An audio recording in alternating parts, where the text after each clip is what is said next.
Retired जज जो नियुक्त किए जाते हैं उनकी उन 4 कोटों के आने से वो खत्म हो जाएंगे। फैसिलिटेटर के नाम से किसी को भी सरकार नियुक्त कर देगी और उनका जो महत्व होगा, आज लेबर ऑफिसर का ये महत्व है कि वो मजदूरों और कंपनी प्रबंधन की दोनों की बात सुनता है, लेकिन फैसिलिटेटर का मतलब ये रह जाएगा कि सिर्फ और सिर्फ वो कंपनी प्रबंधन को ही सुविधा देने के लिए रहेगा। और दूसरा ये होगा कि हड़ताल करने का जो अधिकार मजदूरों के पास है वो खत्म हो जाएगा। और इन हड़ताल करने का अधिकार जो खत्म हो रहा है, इसके अंदर भी जो भारतीय न्याय संहिता नया कानून लेके आए हैं, भारतीय आईपीसी और सीआरपीसी में चेंज किया गया है, उसके तहत ये होगा कि अगर मजदूर इकट्ठा होकर अपनी मांग को या अपनी मांग पत्र को देगा तो उसे ऑर्गेनाइज्ड क्राइम के रूप में माना जाएगा। और जब ऑर्गेनाइज्ड क्राइम माना जाएगा तो मजदूरों को अनिश्चित काल के लिए जेल में डाल दिया जाएगा, वो अपनी बात नहीं रखेगा, हड़ताल नहीं रखेगा। दूसरा, हमारे पास ट्रेड यूनियन के अंदर चाहे आंगनबाड़ी है, मिड डे मील है, सुप्रीम कोर्ट का निर्णय है कि आंगनबाड़ी को पक्का कर्मचारी घोषित किया जाए, ग्रेच्युटी दी जाए। मिड डे मील को हाई कोर्ट का आदेश है, डबल बेंच का भी निर्णय है कि इन्हें 12 महीने का वेतन दिया जाए, लेकिन ऐसा नहीं मिलता। केंद्र के अंदर से जो बजट आता है आंगनबाड़ी का, वो 4-4 महीने में इन्हें वेतन नहीं मिलता। मिड डे मील की भी यही समस्या है, कभी ब्लॉक का शेयर आ जाता है, आंगनबाड़ी का उनका सेंटर का शेयर नहीं आता और कट कट के पैसा मिलता है, इन्हें पता ही नहीं होता कौन सा वेतन आया। दूसरा, जो आंगनबाड़ी एनएचएम के थ्रू आशा वर्कर भी काम कर रही है, आशा वर्कर की मांगों की तरफ भी सरकार का कोई रुझान नहीं है। उनके भी नियमितीकरण के लिए न्यूनतम वेतन, जो हमारा समान काम का समान वेतन की जो मांग, जो सुप्रीम कोर्ट का कानून एक डिसीजन भी बोलता है, उसमें कहा है समान काम का सेम नेचर का काम करे तो वेतन मिलना चाहिए, लेकिन ऐसा केंद्र की सरकार ना प्रदेश की सरकार कर रही है। इन्हीं मांगों को लेकर आज देश के अंदर करोड़ों करोड़ मजदूर सड़कों के अंदर है, हिमाचल के अंदर भी और जिला सिरमौर के अंदर भी, नाहन के अंदर भी और शिलाई के अंदर भी इस तरीके के प्रदर्शन किए जा रहे हैं। और शिलाई के अंदर भी सैकड़ों की तादाद में मजदूर इकट्ठा हुआ है और नाहन के अंदर तो आप संख्या देख रहे हैं। तो इन्हीं मांगों को लेकर आए हैं और हमारा ये मांग है कि मोदी सरकार इन 4 लेबर कोड को वापस ले, क्योंकि जिस प्रकार किसानों के जो 4 कृषि कानून लेने के लिए उन्हें वापस लेने के लिए मजबूर होना पड़ा, उन्हीं मांगों के लिए है। दूसरा, जो हम एक जॉइंट ट्रेड यूनियन की एकता और साथ में किसान सभा भी हमारे इसके समर्थन में आई है और हम किसान सभा के भी जो डिमांड है, मांग करते हैं कि सभी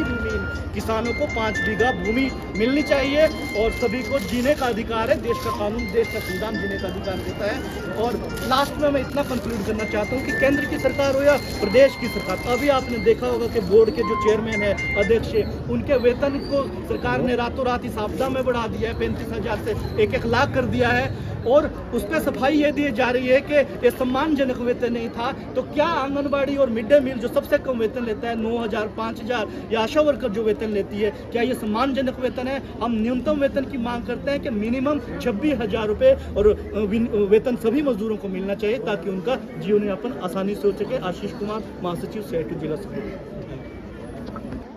संयुक्त ट्रेड यूनियन के आह्वान पर पूरे देश के अंदर जो यह हड़ताल की जा रही है, करोड़ों करोड़ संख्या में आज मजदूर अलग अलग ट्रेड यूनियन का इस हड़ताल में शामिल हुआ है। इसी कड़ी में हिमाचल प्रदेश के अंदर भी और जिला सिरमौर के नाहन के अंदर और शिलाई के अंदर आज मजदूर और किसान संयुक्त रूप से इकट्ठा हुए हैं। मेरी आवाज के दायरे में आने वाले इस जिलाधीश कार्यालय में उपस्थित जिलाधीश महोदय, हमारे इस संयुक्त ट्रेड यूनियन के जो हमारी समन्वय समिति है, उस समन्वय समिति में हमारे इंटेक के जो जिला अध्यक्ष है साथी सुभाष शर्मा जी, एटेक के साथी जोगीराम जी, हमारे जो आंगनबाड़ी यूनियन की राज्य महासचिव है वीना शर्मा जी, मिड डे मील यूनियन के राज्य अध्यक्ष संदीप जी, हिमाचल किसान सभा के जिला सचिव महासचिव राजेंद्र ठाकुर, जिला अध्यक्ष सतपाल मान और जनवादी महिला समिति से जिला अध्यक्ष संतोष कपूर जी, जिला महासचिव अमिता चौहान और प्रोजेक्ट पोंटा के जो अध्यक्ष है इंदू जी, देव कुमारी जी, प्राहा प्रोजेक्ट के प्रधान श्यामा जी और शिलाई में है नीलम जी, आपके संग्रह प्रोजेक्ट के शीला जी और नाहन प्रोजेक्ट के जो अध्यक्ष है शीला ठाकुर जी और सीता जी और उनका सुमन जी। साथियों, आज मुद्दा आंगनबाड़ी के वेतन को लेकर तो है, मिड डे मील के 12 महीने के वेतन को लेकर है, इंडस्ट्रियल वर्कर के जो 8.33 बोनस है, हड़ताल करने का अधिकार है, ग्रेच्युटी है, ईएसआई का अधिकार है, वो है। लेकिन इन सब से भी परे जिस वजह से आंगनबाड़ी वर्कर को, मिड डे मील वर्कर को, आशा वर्कर को, मनरेगा वर्कर को ये जो हड़ताल करने का जो अधिकार दिया है, सबसे पहले उन 4 श्रम कोडों के बारे में भी वो अधिकार जो मिला है 44 श्रम कानूनों के तहत, वो महत्वपूर्ण मुद्दा है। उन 44 श्रम कानूनों को समझना कि किस प्रकार उन 44 श्रम कानूनों को खत्म करके 4 लेबर कोड ला रहे हैं। साथियों, माफी चाहूंगा, हमारे बीच में निर्माण मजदूर यूनियन के जिला महासचिव राजेश तोमर जी भी हैं। तो इन 4 श्रम कोड जो आए हैं, 4 लेबर कोड सरकार ला रही है। बार बार आंगनबाड़ी हो चाहे मिड डे मील हो, इस बात को बुरा मानने की आवश्यकता नहीं। आज जो इकट्ठा हुए हैं, आपका जो यूनियन बनाने का अधिकार है, आपका जो यूनियन बनाने का अधिकार है, उस अधिकार को बचाने के लिए आज जो यहाँ इकट्ठे होने का अधिकार है, यूनियन के तहत होता है ना, हड़ताल करने का अधिकार ट्रेड यूनियन एक्ट में है, उस अधिकार को बचाने के लिए है। ये बारी वाला सिस्टम नहीं है कि मेरी मांग आंगनबाड़ी से पहले बोलनी थी, कोई बोल रहा कि आंगनबाड़ी की मांग पहले क्यों बोल दी, मिड डे मील की पहले बोलनी थी। आज सवाल मांग बोलने का नहीं है, आज सवाल है मजदूरों की एकता को इकट्ठा करने का, चाहे आंगनबाड़ी है चाहे मिड डे मील है। आपको समझना होगा, हम ना आंगनबाड़ी ना मिड डे मील की बात करते हैं, हम स्कीम वर्कर की बात करते हैं। और उस स्कीम वर्कर में आशा वर्कर भी है, मिड डे मील वर्कर भी है, हमारा मनरेगा वर्कर भी है, आपकी आंगनबाड़ी वर्कर भी है।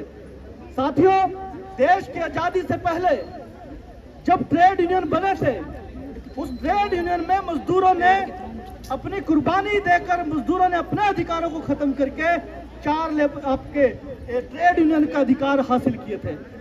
देश की आजादी से लेकर और आज तक, चाहे वो ईएसआई का कानून है, चाहे ईपीएफ का कानून है, चाहे ग्रेच्युटी का कानून है, चाहे आपको यूनियन बनाने का कानून है, वो सारे कानून जो मिले हैं मजदूरों ने हासिल किए हैं।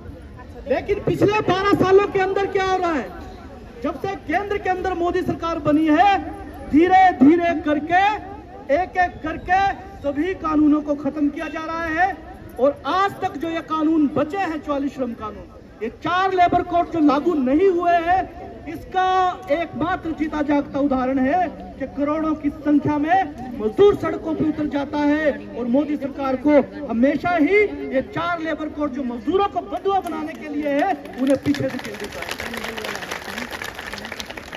आज आंगनबाड़ी का वेतन बढ़े, यूनियन चाहती है, CI2 चाहता है, दूसरे ट्रेड यूनियन चाहते हैं, मिड डे मील को 12 महीने का वेतन मिले, उस दिशा में आगे जा रहे हैं। हाई कोर्ट के डबल बेंच के निर्णय के बाद भी ये लागू नहीं हुआ, हम सुप्रीम कोर्ट में जा रहे हैं। लेकिन उसके तहत आपको ये समझना होगा कि सबसे पहले मजदूर को बंटना नहीं है, मजदूर को एक सूत्र में बंधना है। आंगनबाड़ी है, मिड डे मील है, आशा वर्कर है, फैक्ट्री वर्कर है, सब मजदूरों को एक छतरी के नीचे एक साथ इकट्ठे होकर इस तरीके के विरोध प्रदर्शन करने पड़ेंगे, तभी आप अपने इन अधिकारों को बचा पाएंगे।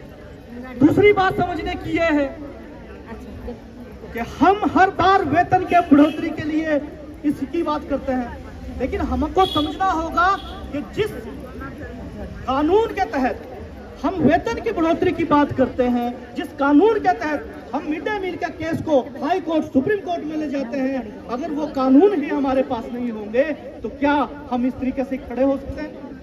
नहीं हो सकते। और इसका जीता जागता उदाहरण है, जब 4 कृषि कानून आए थे, केंद्र की मोदी सरकार लेके आई थी, और सैकड़ों की संख्या में किसान शहीद हुए, वहां दिल्ली बॉर्डर के ऊपर किसान शहीद हुए, लेकिन मोदी सरकार को घुटने टेकने पे मजबूर कर दिया और किसानों ने वो 4 कृषि कानून वापस लेने के लिए। और ऐसे ही श्रम कानून आ रहे हैं, 4 लेबर कोड में क्या नुकसान होगा? कुछ एक को लगता होगा कि सिर्फ हमारी बात करें, वेतन की बात करें, कुछ एक को लग रहा होगा कि मिड डे मील की तो बात ही नहीं हो रही है, उनकी सैलरी किस्तों में आ रही है। कुछ को लग रहा होगा कि आंगनबाड़ी के केंद्र का मानदेय 4-4 महीने में आ रहा है, उसकी बात नहीं हो रही है।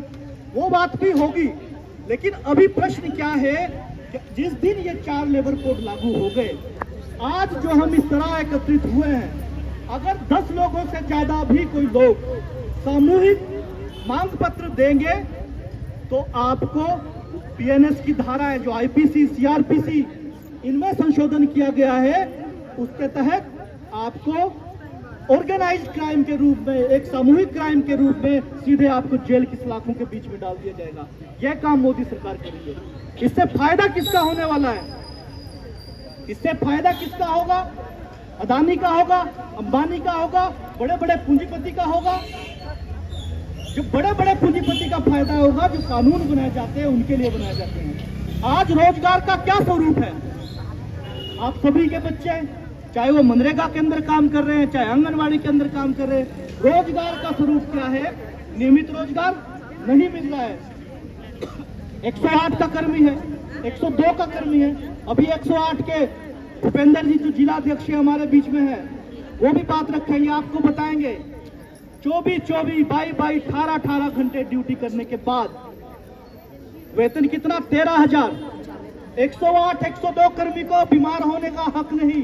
उनके घर में ना कोई बच्चा पैदा हो सकता है, ना कोई मर सकता है, उन्हें छुट्टी का अधिकार नहीं है। अगर गाड़ी खराब होगी, 108, 102 सरकारी गाड़ी है, कंपनी की गाड़ी है, तो गाड़ी खराब है, गाड़ी का इंश्योरेंस नहीं है, गाड़ी के कागज नहीं है, तो कंपनी की गलती नहीं, सरकार की गलती नहीं, एनएचएम की गलती नहीं, उस 108 कर्मी की गलती मानी जाती है। और उसका जिस दिन तक गाड़ी का इंश्योरेंस नहीं होगा, गाड़ी की मेंटेनेंस नहीं होगी, उनके वेतन काट दिया जाता है।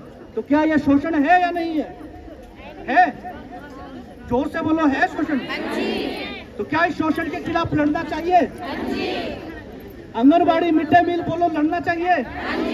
क्या आंगनबाड़ी अलग और मिड डे मील अलग अपनी अपनी मांगों को लेकर लड़ सकता है? तो इसीलिए स्कीम वर्कर को, चाहे आशा वर्कर है, आंगनबाड़ी वर्कर है, उन्हें साथ आना पड़ेगा। और क्या मजदूर अपनी मांग को लेकर, चाहे मनरेगा का मजदूर है या किसान, अपनी मांग को लेकर एक साथ लड़ सकता है अकेले? उसके लिए हमको बाहर से, गांव के अंदर आंगनबाड़ी है, किसान सभा है, किसान सभा, किसान मजदूर एकता को एक साथ होकर इस लड़ाई को लड़ना चाहिए। बाकी आप बताइए कि क्या किसान मजदूर एकता को सामूहिक रूप से हमारे कुछ आंदोलन को आगे बढ़ाना चाहिए या नहीं बढ़ाना चाहिए?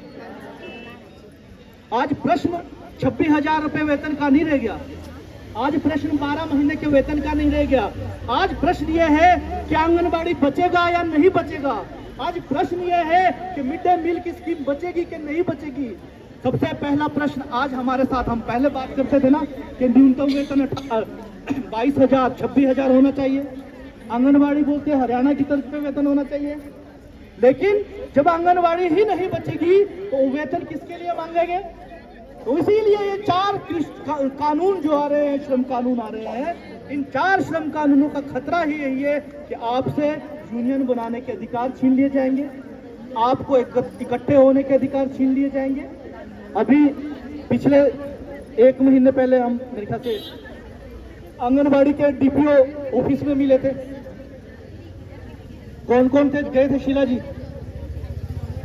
उस डीपीओ ऑफिस में जब मिले, क्या वर्डिंग थी? क्या आंगनबाड़ी के पास तो काम ही है नहीं, कुछ ही काम नहीं रहा, यही कहा ना? यही कहा। तो जब काम रोज में जो है 3 ट्रेड यूनियन, चाहे इंटक है, सीटीयू है, और हमारी 11 ट्रेड यूनियन है सिर्फ बीएमएस को छोड़ के, क्योंकि बीएमएस जब कांग्रेस सरकार थी तब तो वो इसमें धरने में शामिल थी, लेकिन जैसे ही गवर्नमेंट आई, बीजेपी गवर्नमेंट आई सेंटर में, वो मांगों से किनारा कर गई।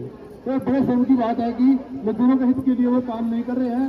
तो मेरे कहने का मतलब ये है कि जो भी आज तक डिमांडे हैं, वो सीटू की जो महिला विंग जो है बड़ी संख्या में यहाँ पर ज़्यादा से ज़्यादा आए हुए हैं, और सभी ट्रेड यूनियन के लोग यहाँ पर आए हुए हैं। खासकर हमारे असीस भाई जी ने वैसे तो डिटेल में सब कुछ बता दिया है, लेकिन फिर भी मैं थोड़ा सा जो हमारे 12 मांगों पे हमारी हड़ताल चली है उसके बारे में थोड़ा सा आपको बता देना चाहता हूँ।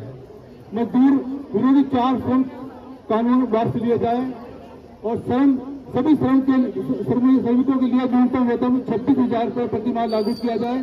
Anganwadi, ASHA worker, mid day meal worker कर्मियों को श्रमिक का दर्जा, न्यूनतम मजदूरी व ग्रेजुटी व पेंशन दी जाए। इसमें CI2 का नेतृत्व जो हमारे पास यहाँ पे है, साथ में जो एटक से है हमारे नेतृत्व, इंटक से हैं, किसान सभा से हमारे बीच में साथी आए हैं, जनवादी महिला समिति की महिला साथी भी हमारे साथ हैं, संतोष जी, और इनका नाम मैं दूसरी मैडम का नाम भूल गई, और आंगनवाड़ी वर्कर्स, हेल्पर्स और मिड डे मील से उपस्थित सभी भाई तथा बहनों, निर्माण से भी यहाँ पे उपस्थित है। आप सभी का बहुत बहुत स्वागत है इस आज की हड़ताल में। साथियों, आप सभी जैसे जानते हैं कि हड़ताल आज सिर्फ हिमाचल के अंदर या जिला सिरमौर के अंदर नहीं हो रही है, ये हड़ताल पूरे भारत वर्ष में हो रही है। और इस हड़ताल का एक जो मुख्य उद्देश्य था, लेबर कोड इनको सरकार लागू करने जा रही है, उसको रोकने के लिए करोड़ों की संख्या में आज लोग, चाहे वो मिड डे मील है, आंगनवाड़ी है, कंस्ट्रक्शन है, किसान सभा है, सभी लोग उन लेबर लॉ जो है वो लागू ना हो उसके विरोध में सड़कों पर उतरे हैं। और इसमें आशीष जी ने आपको बताया कि ये जो लेबर लॉ है, जब ये लेबर लॉ लागू हो जाएंगे तो जिस तरह से आज हम यहाँ सड़कों पे बैठे हैं, सरकार को गालियां दे रहे हैं, ये हम कुछ भी नहीं कर पाएंगे। हमारा जो यूनियन बनाने का अधिकार है वो समाप्त कर दिया जाएगा।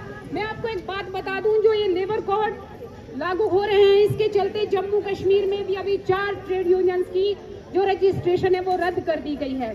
तो साथियों, आप समझें, सरकार का सबसे पहला जो हमला है वो यूनियंस के ऊपर है, क्योंकि जब हम लोग इकट्ठा हैं तो सरकार के खिलाफ नाराबाजी करते हैं, सरकार का विरोध करते हैं, कभी हम शांति प्रिय ढंग से भी करते हैं और कभी अगर हमें जरूरत पड़े तो हम फिर क्रांतिकारी भी बन जाते हैं।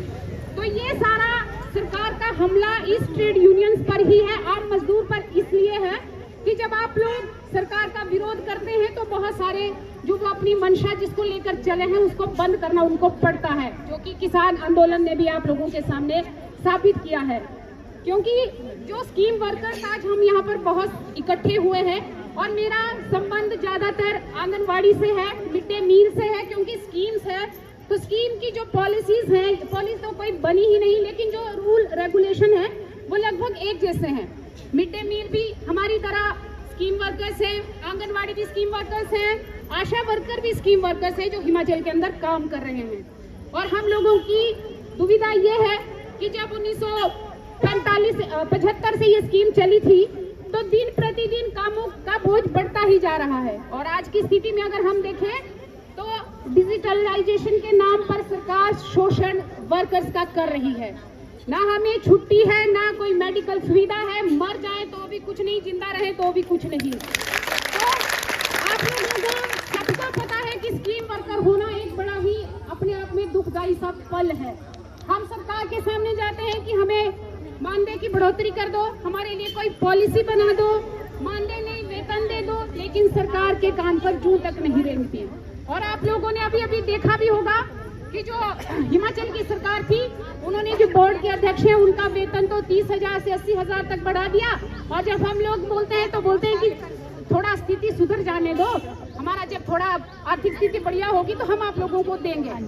हमारा मानदेय अभी जुलाई में भी बढ़ाया था लेकिन कुछ नहीं दिया। उधर अगर मोदी सरकार की बात करें तो पिछले 14 वर्षों से 1 पैसे की बढ़ोतरी मोदी सरकार ने नहीं करी है। बार बार प्रोटेस्ट हम यहाँ पर भी करते हैं और सेंटर जो है दिल्ली के अंदर भी हम प्रोटेस्ट में जाते हैं, आप लोग सभी जानते हैं। मिलजुल कर हमारा कार्रवाई यहाँ से चलता है, दिल्ली तक पहुँचता है, लेकिन सरकार के कान पर जूं तक नहीं रेंगती। मैं इसमें आपको बता दूं कि सरकार का सीधा सीधा मंशा है जो सेंट्रल गवर्नमेंट है कि स्कीम वर्कर्स को हम आगे नहीं ले जा सकते। और ये प्रताड़ना का जो क्रम है ये सिर्फ हिमाचल के अंदर नहीं चला है। आपको अभी अभी न्यूज भी हम सोशल मीडिया पर डालते हैं जिसमें पंजाब के अंदर एक वर्कर्स जो है FRS और OTP के चलते सुसाइड उसने किया। और सुसाइड करने से पहले उसने वीडियो वायरल करा था कि जो सुपरवाइजर्स हैं, CDPOs हैं, उन्होंने पूरा उसको प्रेशराइज करा है कि या तो फोन पे काम कर, नहीं तो फिर हम या तो अपना काम छोड़, या फिर हम इसके कोई हमें मतलब नहीं है, तू जिंदा रहे मरे। तो उस वर्कर को वीडियो बनाने के बाद उसने जहर खाया। तो इस तरह से वर्कर प्रताड़ित है। हम लोग कहते हैं कि हम लोग काम करेंगे, फेस कैप्चर भी करेंगे, ओटीपी भी करेंगे, लेकिन हमारी समस्याओं को तो आप लोग सुने।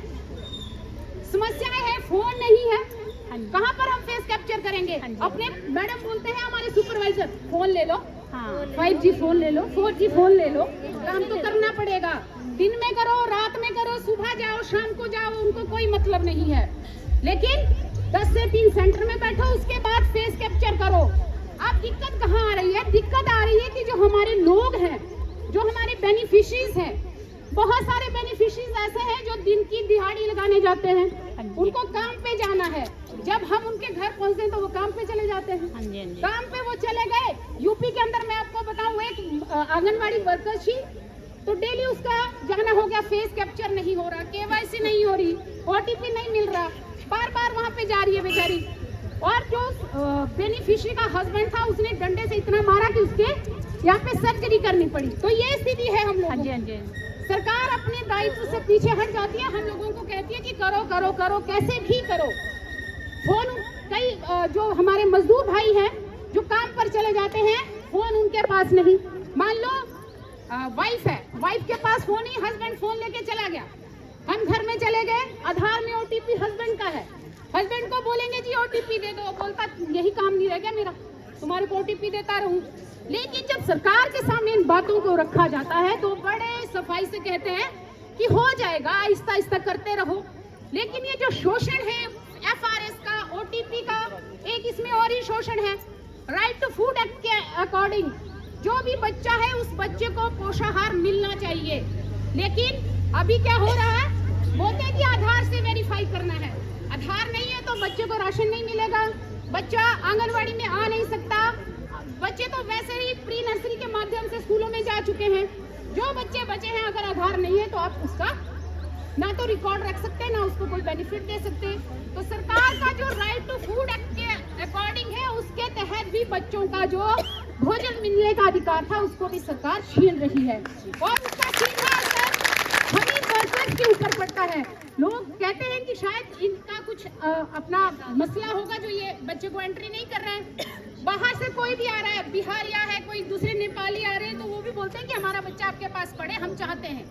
अभी सरकार ने एक बड़ा सा एक मूर्ख बनाने वाला ऑर्डर जारी कर दिया जिला सिरमौर के अंदर कि जो बच्चे 6+ हो चुके हैं उनको आंगनवाड़ी वर्कर एक सर्टिफिकेट दे दे, उसकी एडमिशन हम कर देंगे। बड़े खुश हम हुए, बहुत सारे बच्चों के लिए सर्टिफिकेट दिए गए कि ये बच्चा 3 साल तक आंगनवाड़ी में सिर्फ प्री एजुकेशन लिया है। लेकिन 13 तारीख को ऑर्डर हुआ, 15 के बाद एडमिशन शुरू हुई, और फिर उसी 3 तारीख को जो हमारे एलिमेंट्री एजुकेशन के यहाँ के डिप्टी डायरेक्टर हैं, उन्होंने ऑर्डर जारी कर दिया कि बच्चों को विड्रॉल कर लिया जाए। अरे भाई मजाक है, बच्चों के भविष्य के साथ खिलवाड़ है। पेरेंट्स पहले भी चुप बैठे थे कि नहीं, अगर बच्चे की एडमिशन हुई तो बड़े आराम से बैठे थे कि हमने नहीं लेना है। लेकिन ऑर्डर के आते पेरेंट्स भी भागे दिन रात करके कि बच्चे का भविष्य है, 1 साल बर्बाद हो जाएगा, तो वो होगी एडमिशन। फिर उनको विड्रॉल कर लिया। क्या सरकार को ये नहीं लगता कि जब हम ऑर्डर दे रहे हैं तो कौन सा ऑर्डर हमने कब देना है? अगर वो ऑर्डर उन्होंने सेंटर को भेजा था तो वो हमें क्यों दिया? फिर उसमें फिर बदनाम हम कि आंगनवाड़ी वर्कर्स इस तरह गुमराह कर रहे हैं कि आप एडमिशन करवा दो, कभी बोल रहे हैं नहीं करवा दो। बहुत सारी दिक्कतें हैं, बच्चे वैसे ही नहीं है। आशीष जी ने बोला जब DPO सर से मिले कि आपके पास काम नहीं है, बात भी उनकी सच्ची है। जो बड़े बच्चे थे, प्री स्कूल के बच्चे थे, 3 से 6 साल के बच्चे, वो चले गए अब प्री नर्सरीज में। हमारे पास बचे छोटे बच्चे, 6 माह से 3 साल के बच्चे, उनका फेस कैप्चर नहीं होगा तो आप न्यूट्रिशन नहीं दे सकते। OTP नहीं मिल रहा है तो आप न्यूट्रिशन नहीं दे सकते। जब वो नहीं देंगे तो हमारे पास फिर बचा क्या? स्वास्थ्य सुविधाएं हैं वो आशा वर्कर के थ्रू हैं, तो फिर हमारे पास बचेगा क्या? इसी फेस जो कैप्चर्स हमारे पास है उसके चलते मध्य प्रदेश में 16,000 आंगनवाड़ी वर्कर्स को टर्मिनेट कर दिया गया है जो पोषण पर काम नहीं कर रही थी। मेरा ये सब यहाँ बताने का मकसद यही है कि जो हमले पूरे भारतवर्ष में हो रहे हैं ये वहाँ से फिर इधर भी ज्यादा बढ़ने शुरू हो जाएंगे। और बढ़ने क्या है, अगर मैं नाहन की बात करूँ, हमारी जब पीछे अभी जिला की मीटिंग थी तो नाहन के साथी ही बोल रहे थे कि फेस कैप्चर करने के लिए जाते हैं तो लोग गेट बंद कर देते हैं।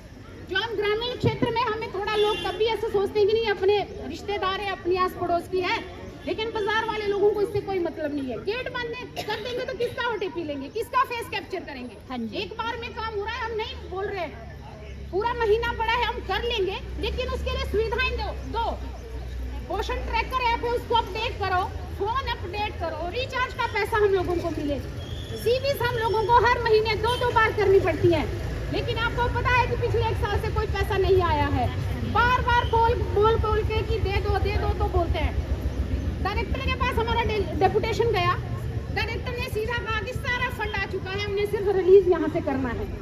और रिलीज होते होते हम गए थे शायद जनवरी में या अक्टूबर में गए थे, तो आज तब से लेकर आज तक वो फंड जो है रिलीज नहीं हुआ है। फिर कहाँ वो फंड गया?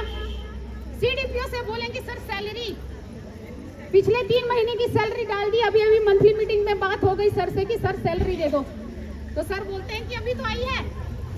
अरे वो कौन सी सैलरी आई है पिछले 3 महीने की, जिसका खा भी गए हम उस चीज को, किसी से उधार लेके बच्चे की फीस दे दी, घर का राशन भरवा लिया, अब जब उठाया था उधारी तो वो भी तो चुकानी है। काम करने के बावजूद भी वेतन नहीं है, जो वेतन है वो ऐसे दे रहे हैं जैसे भीख वो किसी को दे रहे हैं। तो साथियों, इस सब चीजों का अगर अल्टरनेट आप लोगों ने चाहना है, ग्रेजुटी के मुद्दे पर अगर मैं बात रखूं, माननीय सुप्रीम कोर्ट ने ऑर्डर जारी करा, गुजरात वालों ने, हमारी जो ट्रेड यूनियन थी उन्होंने केस दायर करा था कि आंगनबाड़ी वर्कर सिर्फ 4-5 घंटे काम नहीं करती, वो पूरे 12 घंटे काम करती है जब भी जरूरत पड़ती है। आप लोगों ने देखा होगा अभी बीपीएल का चुनाव करना था, उसमें भी आंगनबाड़ी को डाल दिया। दूसरा आपदा प्रबंधन की कमेटियां बन रही है, उसमें भी आंगनबाड़ी को डाल दिया। बीएलओ में आंगनबाड़ी को डाल देते हैं, पशु का सर्वे करना है उसमें आंगनबाड़ी को डाल देते हैं, लेकिन जब काम करने की बात आती है उसका मूल्य हम मांगते हैं तो फिर सारा फंड खत्म है। इन सब चीजों का अगर हल है तो ये संगठन है, जिस संगठन के चलते आप लोग आज यहाँ पे इकट्ठे हुए हैं। और अगर संगठन रहेगा तो ना तो हम अपनी मांगों को लेकर कहीं सड़कों पे इस तरह से उतर पाएंगे, ना हम सरकार का विरोध हम कर पाएंगे। आप लोगों का जो संघर्ष है, एकता है, इसको बनाए रखते हुए आप लोग ये सारी चीजें करें। जो ग्रेजुटी की बात मैं कह रही थी, ग्रेजुटी में माननीय सुप्रीम कोर्ट ने कहा कि सारी आंगनबाड़ी वर्कर्स 24 घंटे तैनात है अपने काम पर, इनको ग्रेजुटी की सुविधा मिलनी चाहिए। ये पूर्ण आंगनबाड़ी कार्यकर्ता, इनको पक्का कर्मचारी किया जाए, लेकिन वो ऑर्डर सिर्फ गुजरात के अंदर, कर्नाटका के अंदर और आंध्रा के अंदर लागू है, बाकी कहीं पर ये ग्रेजुटी वाला लागू नहीं हुआ।